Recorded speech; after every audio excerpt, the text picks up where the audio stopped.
Olá, você assinante da Cruzoé, bem-vindos a mais um Cruzoé Entrevistas. E hoje nós vamos falar sobre uma das figuras mais célebres do nazismo e sua relação um tanto quanto intrínseca com o Brasil. Nós estamos falando do médico Joseph Mengele e da nova obra que trata sobre a biografia dessa figura e principalmente seus anos finais no Brasil. E hoje, presencialmente aqui nos estúdios da Cruzoé, nós vamos receber a jornalista e autora do livro Baviera Tropical, Bettina Anton. Bettina, muito obrigado pela sua presença aqui hoje. Obrigada, Gui, por vocês terem me convidado. Bettina, primeiramente, parabéns pelo livro, que foi lançado recentemente pela editora Todavia. O título é Baviera Tropical e o subtítulo é A História de Joseph Mengele. Mengele ou Mengele? Aqui no Brasil a gente fala Mengele, na Alemanha é Mengele, mas eu prefiro adotar o jeito brasileiro mesmo, Mengele. Sim, era uma dúvida que eu tinha que tirar antes de começar. Tá ótimo. A história de Joseph Mengele, o médico nazista mais procurado no mundo, que viveu quase 20 anos no Brasil, sem nunca ser pego. E acho que é com base nessa parte final que é sobre o Brasil que eu queria começar a nossa conversa. Bettina, por que a figura dele é ainda tão atraente até os dias de hoje? E isso se dá exclusivamente por ele ter sido membro do nazismo ou não? Então, tem um interesse muito grande pelo Mengele, ainda hoje em dia. Aqui no Brasil, eu estou vendo que tem muito interesse, e também em outros países. Tanto é que esse livro ele vai ser publicado em mais 8 países a partir do ano que vem. Então, a gente percebe que essa é uma história, apesar do Mengele ter morrido em 1979, e o esqueleto dele ter sido descoberto aqui no Brasil em 85, ainda tem muito interesse sobre ele. E eu acho que são vários motivos. O primeiro é que ele foi uma figura, um dos nazistas mais procurados do mundo, o médico nazista mais procurado do mundo, com certeza, e ele ficou 34 anos em fuga. Desses 34, 18 aqui no Brasil. Então, assim, essa questão dele ter ficado tanto tempo em fuga, nunca ter sido pego e ter morrido nas férias aqui em Bertioga é uma coisa que chama muita atenção, que as pessoas tentam entender por que isso aconteceu. E a outra coisa que atrai a atenção das pessoas, que eu percebo, é a quantidade de vítimas em diversos países que ele deixou. Ele ficou conhecido por fazer experiências médicas com gêmeos, principalmente, porque ele estudava genética, e na época o estudo com gêmeos era a parte mais avançada da genética, era o estudo com gêmeos, e ele fez esses estudos em larga escala em Auschwitz, e também porque ele foi um dos médicos nazistas que mais mandaram pessoas para a Câmara de Gás em Auschwitz. Excelente. Eu queria que você falasse um pouco sobre a produção desse livro. Você chegou a entrar em contato com pessoas que tiveram contato com ele. Pela leitura a gente consegue depreender que você teve acesso a cartas, teve acesso a correspondências, mas eu queria que você falasse um pouco sobre as pessoas que você entrevistou, que tiveram contato com o Mengele e que tipo de memórias eles trazem dessa figura. Bom, acho que uma figura central aí é a Lieselotte Bossert, que foi uma austríaca, que foi a pessoa que enterrou o Mengele com nome falso aqui no Brasil, no cemitério do Embu. E ela, por uma coincidência, e esse, na verdade, é o motivo que despertou meu interesse por esse assunto, a Lieselotte foi minha professora na escola. E quando eu tinha 6 anos, ela era minha professora numa escola alemã, que eu estudava, eu sou de origem alemã, ela simplesmente desapareceu, né? E todos os professores, os pais começaram a falar do nome Mengele. Eu não entendia, obviamente que eu não entendia o que estava acontecendo, mas a gente sabia que tinha um rebuliço muito grande. Foi uma emissora americana fazer matéria com as crianças na escola, todos os pais comentavam sobre isso, meus próprios pais comentavam, e eu via muitas matérias na televisão também, no Fantástico, apareciam matérias sobre o Mengele e tudo mais, então eu sempre tinha essa figura meio macabra, meio do mal, e eu não sabia exatamente o que ele tinha feito e o que a minha professora tinha feito. Então, depois já como jornalista, depois de 20 anos como jornalista, e eu tenho uma formação em história também, então tenho muito interesse na parte histórica.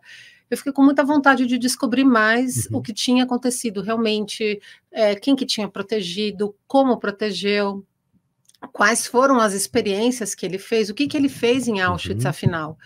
Então, a primeira pessoa-chave que eu tinha que encontrar era Liselotte Bossert. E, por sorte, ela estava viva, porque ela sumiu de todos os radares depois do grande escândalo que foi a descoberta do corpo do Mengele aqui no Brasil em 1985. Na internet, a gente não encontra nada sobre ela depois de 1985. Todos os sites falam muito dela, mas nesse ano, e depois ela desaparece. Aparece uma coisa aqui, outra ali nos arquivos de jornal, quando ela foi julgada, né? Porque ela chegou a ser julgada por ter apresentado documentos falsos no enterro do Mengele, mas ela acabou não sendo punida, como ninguém que abrigou o Mengele no Brasil. Então, a Liselotte foi a primeira pessoa, essa minha ex-professora, foi a primeira pessoa que eu quis procurar, e eu acho que era a pessoa que mais poderia me dar informações, porque o círculo que abrigou o Mengele aqui no Brasil, que protegeu ele mesmo, era um círculo pequeno, muito pequeno. Era Liselotte e o marido dela, o Wolfram, e o Wolfram já tinha falecido. Tinha o casal de húngaros, que é a família Stammer, que também já tinham falecido. E um amigo, que foi o primeiro a receber o Mengele aqui no Brasil, Wolfgang Gerhardt, que inclusive foi com esse nome que ele morreu, ele tinha morrido já em 1978. Então, dos adultos que tinham dado proteção para ele aqui, de maneira mais próxima, a Liselotte era uma figura central. Então, foi por isso que eu fui falar com ela e procurei ela em primeiro lugar, assim, das pessoas aqui do convívio aqui no Brasil. Entendi. Você falou um pouco sobre esse círculo de apoio, essa rede de apoio que o Mengele tinha no Brasil até o momento da sua morte, e eu queria que você falasse um pouco sobre o que ela quer dizer em relação à persistência do nazismo dentro do Brasil. Então, é possível chamar essas pessoas de nazistas, ou elas eram apenas apoiadores de uma pessoa? Como que você enxerga? Eu acho que não dá para generalizar. Tem os que eram camaradas mesmo do Mengele, que esses sim eram nazistas. Por exemplo, Wolfgang Gerhardt era muito nazista. E ele recebeu essa incumbência de proteger o Mengele aqui no Brasil de um piloto da Força Aérea do Hitler, mais condecorado, que ele chama Rudel. Ele morava em Buenos Aires, e ali eles tinham uma congregação de nazistas, todo mundo se conhecia, né? Só que o Mengele tinha morado em Buenos Aires vários anos, e aí que ele conheceu esse ex-piloto da Força Aérea do Hitler.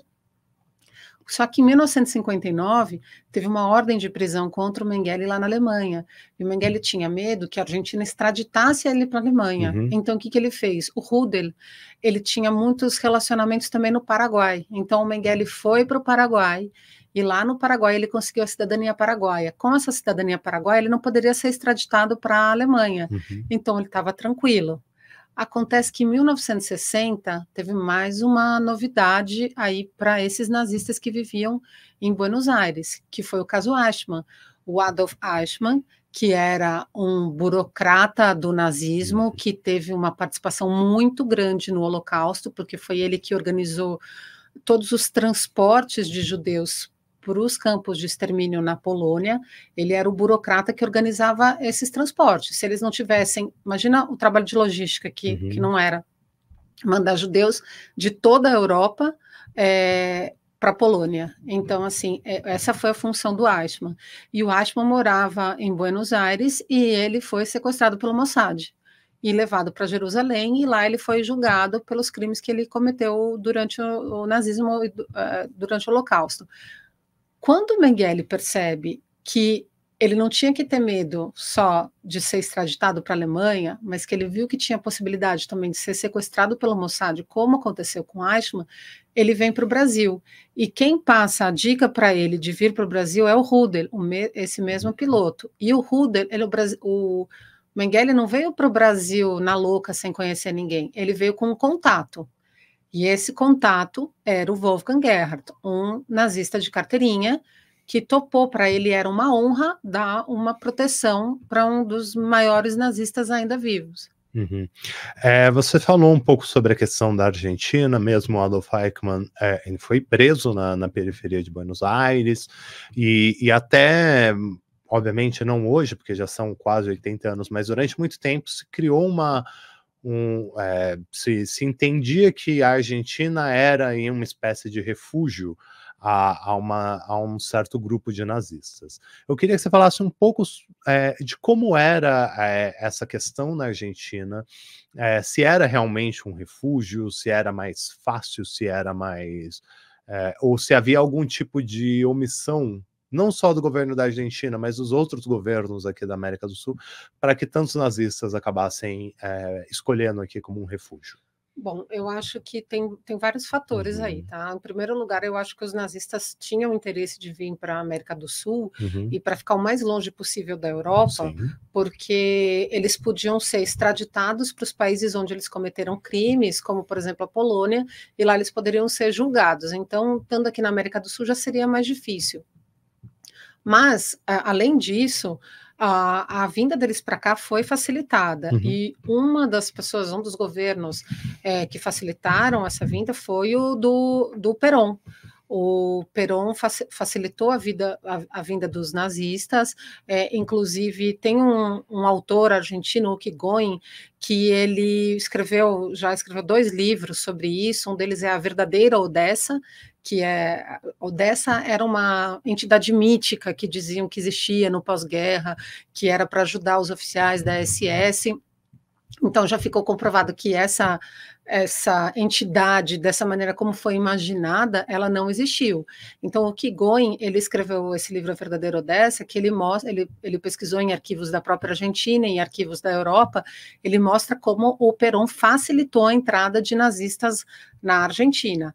E eu mesmo, para a pesquisa desse livro, eu fui para lá, para Buenos Aires, tem uma cidade bem colada em Buenos Aires que chama Vicente López, e que é um subúrbio de Buenos Aires, na verdade, onde tem casas maravilhosas, bem grandes, espaçosas, e ali a gente vai passeando pelos endereços e a gente percebe que as casas dos nazistas eram muito próximas umas das outras, e até no livro tem uma foto, 2, de um casarão de um desses simpatizantes do nazismo que recebia os nazistas. O Mengele conheceu o Eichmann em Buenos Aires, eles não eram próximos, mas ele conheceu o Eichmann em Buenos Aires, conheceu o Rudel em Buenos Aires, conheceu o Wilhelm Sassen, que é um jornalista que participou da SS e foi o jornalista responsável por pegar todos os depoimentos do Eichmann e que depois foram publicados na revista Life. Então, assim, tinha uma cena de nazismo muito forte na Argentina no pós-guerra, não em Buenos Aires em si, mas em Vicente López, que é esse subúrbio, que era um subúrbio muito tranquilo, onde tinham muitos imigrantes alemães e também britânicos, e que eles viviam ali um próximo do outro. Quando o Eichmann foi pego, daí tudo mudou, porque daí esse grupo se dispersou um pouco e as pessoas não tinham mais tanta confiança de ficar ali, né? E agora, voltando um pouco ao tema central do Mengele, queria que você falasse um pouco sobre a morte dele. A morte dele ocorre em 1979, ou seja, estou durante as férias dele em Bertioga. Sim. Supostamente cercado de amigos ali, ele morre afogado. Assim, mas essa é a versão oficial. As suas investigações levaram a algum outro tipo de conclusão?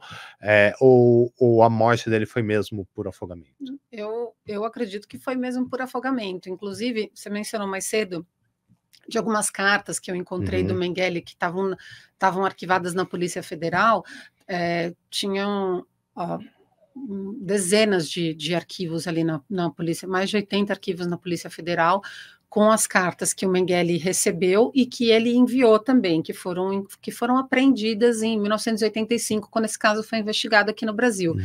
E uma das cartas muito interessantes o Mengele contando como ele estava, como estava o estado de espírito dele, justamente um pouco antes de ir para Bertioga, e por que que ele vai para Bertioga.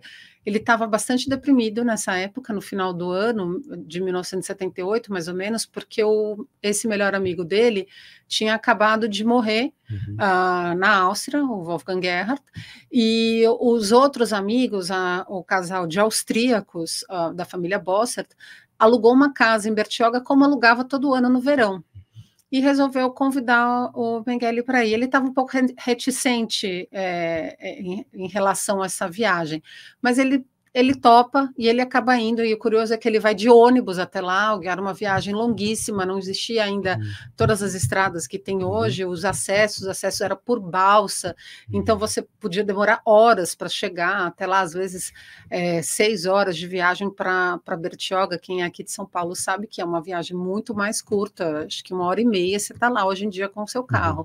Então, assim, eu também fiquei imaginando como era na época, final da década de 70, para ele chegar lá, um senhor já de 67 anos.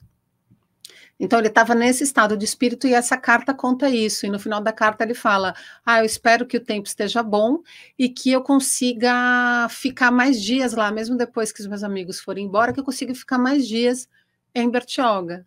Então, assim, eu acho que ele tinha planos de continuar lá aproveitando a praia. O livro descreve bem a cena de como ele se afogou, com base em todos os depoimentos que foram prestados para a Polícia Federal, e eu tive acesso ao inquérito da Polícia Federal, e então é muito curioso, porque eu tenho depoimento de todo mundo que estava ali na cena, dos salva-vidas da Liselotte, do filho da Liselotte, da filha não, ela não prestou depoimento, mas o filho prestou depoimento, o Wolfram prestou depoimento, e eu também, como eu sou de comunidade alemã, eu tive acesso também a pessoas que, por coincidência, estavam na praia naquele dia, e que só anos depois perceberam que elas presenciaram a morte do Mengele. Então, que também me contaram ali, que estavam ali, que me contaram um pouco do clima do que tinha acontecido. E, realmente, o que aconteceu foi que ele estava nadando, ele teve um mal súbito, provavelmente ele sofreu um AVC, e ele acabou afogando, porque ele não conseguiu sair da água. O marido da Liselotte tentou salvar o Mengele, e tentou com tanta vontade que até ele mesmo quase se afogou. Tanto é que ele teve que ir para o pronto-socorro quando o Mengele morreu, e por isso que foi a Liselotte que enterrou ele com nome falso, porque ela se viu sozinha ali com o corpo do homem que era o nazista mais procurado do mundo naquele momento, e ela tinha que tomar uma decisão.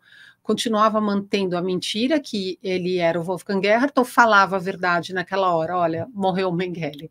E o que ela escolheu foi manter essa versão de que era o Wolfgang Gerhard.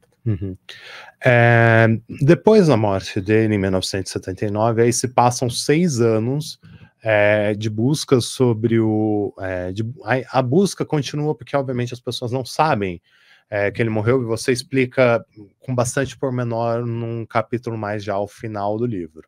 Mas eu queria que você explicasse um pouco do porquê que havia tanto ímpeto ainda na busca dele. Esse ímpeto atrás da busca do nazista mais procurado do mundo, ela se estendia a outros nomes ou não? Era uma coisa muito específica do Mengele naquele momento? Então, naquele momento era muito específico do Mengele, por isso que ele virou um dos nazistas mais procurados do mundo, e o médico nazista mais procurado do mundo. Por que ele foi, do meu ponto de vista, tá? Por que ele foi encontrado só em 1985? Ou por que ele foi encontrado em 1985? Porque nesse ano a libertação de Auschwitz completou exatamente 40 anos. E os gêmeos, as vítimas do Mengele, tiveram um papel muito importante de ativismo. Então, uma das gêmeas, que era romena, mas que morava nos Estados Unidos, que chama Eva Moses Kor, ela tinha uma irmã gêmea chamada Miriam, e a irmã dela sofria grandes problemas no rim. E os médicos não sabiam o que ela tinha. Ela já tinha feito todo tipo de tratamento, e o rim dela era atrofiado, como se fosse de uma menina de 10 anos, exatamente a idade que ela tinha em Auschwitz, quando ela passou pelos experimentos do Mengele. E os médicos falavam para ela assim: para você se tratar, a gente precisa saber o que foi feito com você.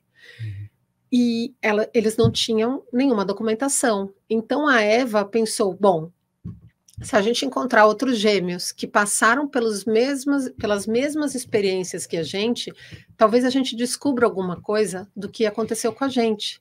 Porque antes disso, os gêmeos não eram articulados. As vítimas do Mengele não eram articuladas, elas eram dispersas. Então, a Eva, a Miriam e outros gêmeos tiveram esse grande mérito de juntar todas as vítimas. A primeira tentativa foi fazer uma marcha em Auschwitz, em 1985, no dia 27, que é a data da libertação. Só que nessa marcha foram poucas pessoas. Mas logo em seguida, em fevereiro, teve um julgamento em Jerusalém em que eles julgaram o Mengele num julgamento fictício, que em inglês eles chamaram de mock trial, que era um julgamento sem a presença do Mengele, porque ninguém sabia onde ele estava. E nesse julgamento, eles conseguiram reunir 80 vítimas e testemunhas, por exemplo, médicos que trabalharam junto com ele. E a partir desses depoimentos de 80 pessoas, isso teve uma repercussão mundial e causou uma comoção. A partir daí, o governo americano determinou pelo Departamento de Justiça americano, que ia aumentar as investigações. Ia ter uma força-tarefa para achar o Mengele, juntamente com o governo de Israel e o governo da Alemanha. E, em maio de 1985, a polícia alemã consegue a pista definitiva que levava ao endereço de quem? Da minha professora, da Liselotte Bossert, aqui no Brooklyn, levava até a casa dela. Então, quando a polícia alemã contacta a polícia brasileira, na época, quem estava à frente aqui da Polícia Federal em São Paulo era o Romeu Tuma, eles ainda não tinham certeza se o Mengele estava vivo ou morto, e já fazia 6 anos que ele tinha morrido. E por fim, Bettina, eu queria que você fizesse uma reflexão aqui. A gente no Brasil tende a dividir a história do Mengele em duas, não só a questão humanitária, o envolvimento dele em um dos regimes totalitários mais macabros de todos os tempos, e a participação macabra dele nesse regime, muito significativa, mas também essa questão, digamos, um tanto quanto pitoresca, que é o fato dele ter vivido entre nós como uma pessoa dita normal, uma pessoa, um paulistano, porque ele morava em São Paulo, né, antes de se mudar para ou antes de ir para Bertioga passar as férias. E eu queria que você, com base na sua pesquisa, com base nesses anos de envolvimento com o tema, queria que você nos explicasse se, na sua visão, essas duas questões, a questão curiosa e a questão histórica do Mengele, no Brasil elas acabam dessensibilizadas. A figura do Mengele, ela não tem ela não é pensada com a seriedade que deveria. Se eu acho que ela não é pensada com seriedade... Até por conta dessa questão mais curiosa, assim, do fato dele ter vivido no Brasil. Eu digo por experiência própria, até hoje, pouco antes de começar a estudar o livro, a figura do Mengele, para mim, era mais ligada a essa figura curiosa de um médico nazista que morou no Brasil, do que a figura do médico nazista. Então, assim, eu não sei se para você, na sociedade brasileira, há uma certa dificuldade de se lidar com a figura histórica do nazista, justamente pelo fato de ter uma circunstância tão curiosa quanto essa. Eu acho que falta, assim, conhecimento de saber o que o Mengele fez exatamente, o que era Auschwitz, o que era a medicina no Terceiro Reich, e todas essas eram questões que eu mesma tinha curiosidade antes. Então, eu procurei me aprofundar nessas questões, inclusive me envolver com pesquisadores na Alemanha e em Auschwitz também, na Polônia também, para saber o que ele tinha feito exatamente de experimentos e para que foram feitos esses experimentos. E eu, o tempo todo, se você for perceber no livro, o Mengele é muito chamado de anjo da morte. Eu procurei evitar usar esse termo. Por quê? Porque eu acho que a gente esbarra num sensacionalismo. E tudo que eu quis evitar era o sensacionalismo. Eu queria mais informação. Eu queria eu primeiro entender, queria que as pessoas entendessem também qual que era essa motivação dessa medicina no Terceiro Reich. O Mengele foi o único médico que fez experimentos, por que que ele ficou tão famoso de uma forma macabra? Então, essas foram todas questões que eu procurei explicar e procurei explicar as origens. E a gente vê, em primeiro lugar, que existia uma pesquisa aí, médica que foi conduzida durante a Segunda Guerra, e o Mengele ele ficou tão famoso porque ele tinha assim ele fez muitas pesquisas em diversas áreas e que acabaram não tendo nem pé nem cabeça. Ele era muito ganancioso, ele queria ter um alto cargo na academia depois que acabasse a guerra. Então ele queria aproveitar o que ele chamava de material humano em Auschwitz para poder pesquisar o máximo possível. E ele acabava fazendo coisas que não tinham o menor sentido. Entendeu? Então, isso eu acho que é uma coisa que a gente sabe pouco aqui no Brasil, e que por isso que valeu muito a pena pesquisar e poder explicar em mais detalhes. E também a questão do racismo durante o Terceiro Reich, que é um elemento fundamental do nazismo, essa questão racista. Toda a medicina e todo o trabalho do Mengele era baseado nisso. Excelente.